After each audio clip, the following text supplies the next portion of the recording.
Sveiki, čia Valinsas Balsevičius ir šiame video parodysiu, kaip įterpti kažkokias papildomas detalės į savo projektą. Tai einu į konstrukcinių įrankių juostą. Čia mes turime tokią komandą, component, tai elementas, jį įterpti su šita komanda galima, arba pasirinkti model in place. Tai yra modeliuoti vietoje arba įterpti kažkokią pasirinktą šeimą.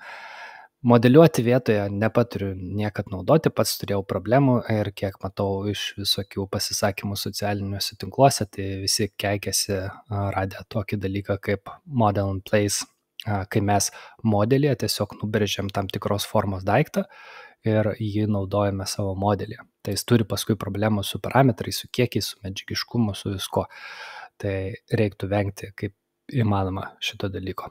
O place component mums duoda galimybę įterpti šeimą, tai žiūrim, kokių šeimų turime projekte ir tai yra visos kategorijos duotos šitame sąraše, kurias mes galime įterpti su šita komanda. Tai pavyzdžiui, jeigu pasirinksiu šitą, čia yra generic model kategorijos šeima, šita yra structural stiffeners kategorijos šeima, paskui yra pamatai įvairūs, tai nors pamatus mes įterpinėjom su šita komanda, isolated foundation, atskirų pamatų įterpimui, tačiau galima tai padaryti ir per šitą komandą, kadangi jinai duoda galimybę įterpti tam tikro tipo šeimas į projektą. Tai šiuo metu neturiu šeimos, kurią norėčiau įterpti, todėl ją užsikrausiu vėl iš Autodesko duomenų bazės, einu į įterpimo įrankių juostą, spaudžiu Autodesk Family ir čia prie pasirinkęs Jungtinių Amerikos valstijų metrinių vienetų sistemos duomenų bazę galiu susirasti šeimą, kurią noriu įterpti. Tai, pavyzdžiui, einu į Structural Connections šeimas ir matote, čia yra įvairūs pavadinimai šeimų. Pavyzdžiui, inkariniai varžtai, įvairių rūšių galima įsiterpti, galima kelimo kilpas, galima kolonų inkarinius elementus ir, tarkim, įdėtinės detalės. Tai pasirinksiu, pavyzdžiui, šią šeimą, spaudžiu load ir nuėjęs į component komandą, place a component, jau dabar galiu pasirinkti šitą šeimą. Ar ta šeima jums puikiai tinka ar ne, čia jau klausimas, bet ją vėliau galima redaguoti, jeigu netinka ir panašiai. Tai kaip jinai veikia? Pasirinkus šitą šeimą, viršuje matome place on face, tai galima įterpti ant paviršiaus arba įterpti ant lygio. Tai jeigu pasirinksiu place on face ir užvesiu savo pelę ant bet kurio paviršiaus, tai jinai bus įterpta statmenai tam paviršių. Matote, kaip keičiasi orientacija, rodo iškart gyvai. Tai, tarkim, įterpsiu ant kolonos, ant šono, pavyzdžiui, čia. Ir ta detalė dabar turi tokį parametrą host, jinai priklauso kolonai, susijusi su ta kolona, turi tam tikrą sąsają, ne? Tai čia parametrus turi įvairius, kuriuos galite pasikoreguoti, tiek atstumą tarp inkarų, tiek plokštelės dydį. Ir viskas, taip paprastai galime įterpti detalę, ne? Tai jų yra įvairių, tiek metalo konstrukcijoms sujungti, tiek gelžbetonių ir panašiai. Ką mes dar naudojame, tai iš Autodesk Family, ne? Mes naudojam, pavyzdžiui, precast ir naudojam šitą šeimą arba modifikuotą šeimą.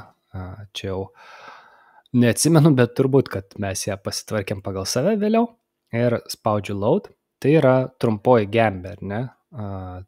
Vėl einu į component, sloped corbel, tai pasvirusi trumpoji gembė, užvedu pelę ant paviršiaus, spaudžiu space klavišą, kad ją pasukti, įterpiu kažkur ir vėl tas elementas sukurtas, susijęs su kolona, galime keisti jo parametrus, tarkim 200, 500, ar nesusitvarkyti kažkokį tai bendras aukštis, tarkim kažkoks 400, pabandom. Tarkim trumpąją gembę tokiu būdu galiu kurtis, ar ne?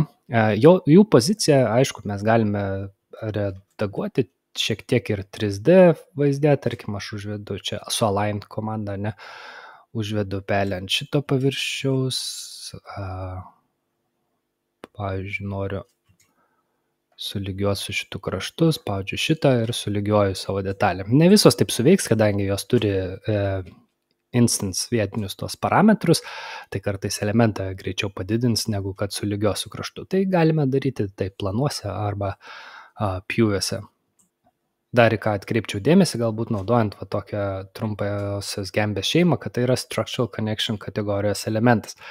O čia yra structural column, konstrukcinės kolonos kategorijos elementas.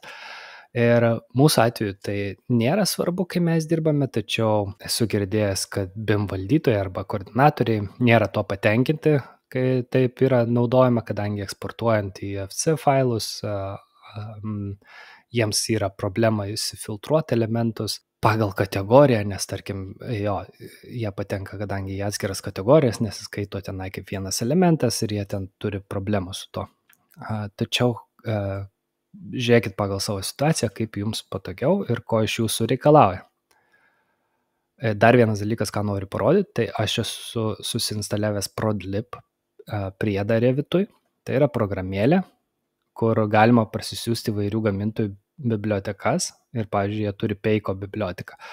Ir čia mes turime įvairius jų produktus, ne? Tai bus tikrų matmenų tie produktai, šeimos sukurtos ir galime tiesiog susirasti šeimą, kuri mus domina iš katalogo, pasirinkti, spausti insert.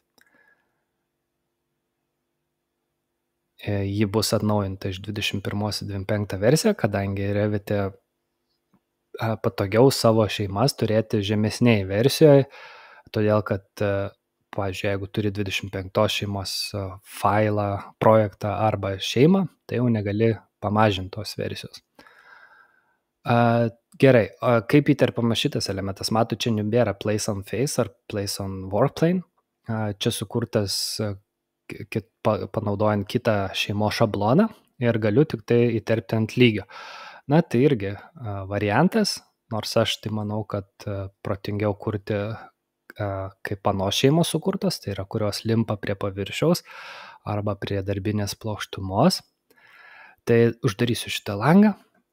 Bet kuriuo atveju tas elementas sukurtas, galime eiti pirmą lygį, tiesiog paslinkti, tarkim, kur mums reikia, pakeisti parametrus, ar ne, tarkim 500 ant 500 koloną ir mūsų detalės kolonoje bus savo vietose. Taip pat šitos šeimos turi visokių valdiklių, pavyzdžiui, išjungti varžtus arba jungti ilgus varžtus ir panašiai. Tai galite naudoti ir šitą priedą savo projektams rengti. Jie turi ir daugiau visokių bibliotekų, kitų gamintojų. Tai atidarau tą jų įrankį ir galim pažiūrėti, kiek įvairių produktų galime rasti pas juos šitoj bibliotekoje. Tai galbūt rasite kažką ir savo naudingo, kaip pavyzdžiui mes kažkada naudojam turbūt Unstar, irgi detalės vietoj Peiko, tai galima čia juos susirasti. Uždarysiu šitą jų įrankį. Tai žinokit, kad tokia yra galimybė, arba patys gamintojai būna savo puslapyje jau laiko tam tikras šeimas ar varžtų, ar detalių savo puslapiuose. Tai galite ir be to priedo parsisiųsti. Tai tiek trumpai būtų apie detalės, jų įterpimą, bet dirbdami susipažinsite, kaip tas šeimas redaguoti ir prisitaikysite savo poreikiams. Tai tiek, iki.